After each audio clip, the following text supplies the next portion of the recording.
Ya, terima kasih.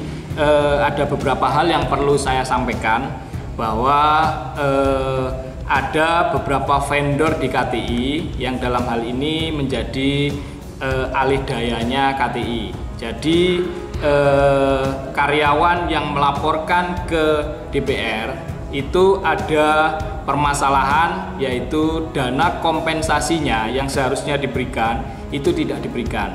Perlu diketahui bahwa yang harus menjadi hak mereka itu adalah uang kompensasi ketika putus kontrak. Baik putus kontrak itu diperpanjang lagi maupun putus kontrak itu tidak diperpanjang. Kedua-duanya harus mendapatkan dana kompensasi.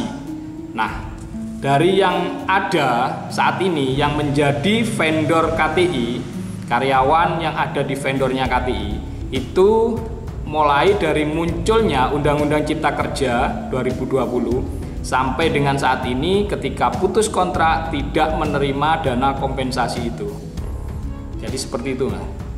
Oh, yang tadi ke kantor dewan itu termasuk vendor mana, Pak? Ya, salah satu karyawan yang ada beberapa karyawan yang ke kantor dewan itu adalah dari vendor PT Kapinis.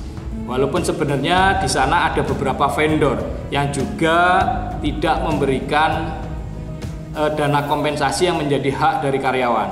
Di antaranya adalah PT Alarik, PT BPG, PT Mekarsari, PT SNI, PT MKPH, dan PT APJ. Nah, dalam hal ini semua vendor yang ada yang seharusnya memberikan dana kompensasi kepada karyawan yang putus kontrak, mereka tidak memberikan. Nah, ini yang menjadi salah satu masalah yang memang kami kawal. Perlu diketahui bahwa kami mengawal, SPSI mengawal masalah ini mulai dari bulan Maret 2022. Sudah ada komunikasi dengan Disnaker, Pak? Ada. Komunikasi kami lakukan mulai dari Maret 2022 dengan permasalahan yang sama, yaitu menuntut hak karyawan yang putus kontrak sesuai dengan aturan normatif PP 35. Dan sampai saat ini mereka belum mendapatkan haknya. Baik karyawan yang putus kontrak diperpanjang lagi maupun yang putus kontrak sudah tidak diperpanjang.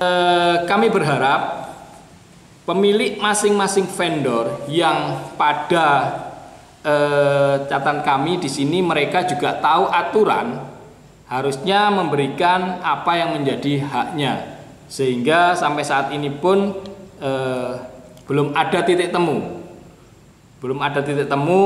dan yang disampaikan ke kami ke Disnaker waktu itu adalah masing-masing vendor ini tidak ada dana untuk memberikan dana kompensasi ini.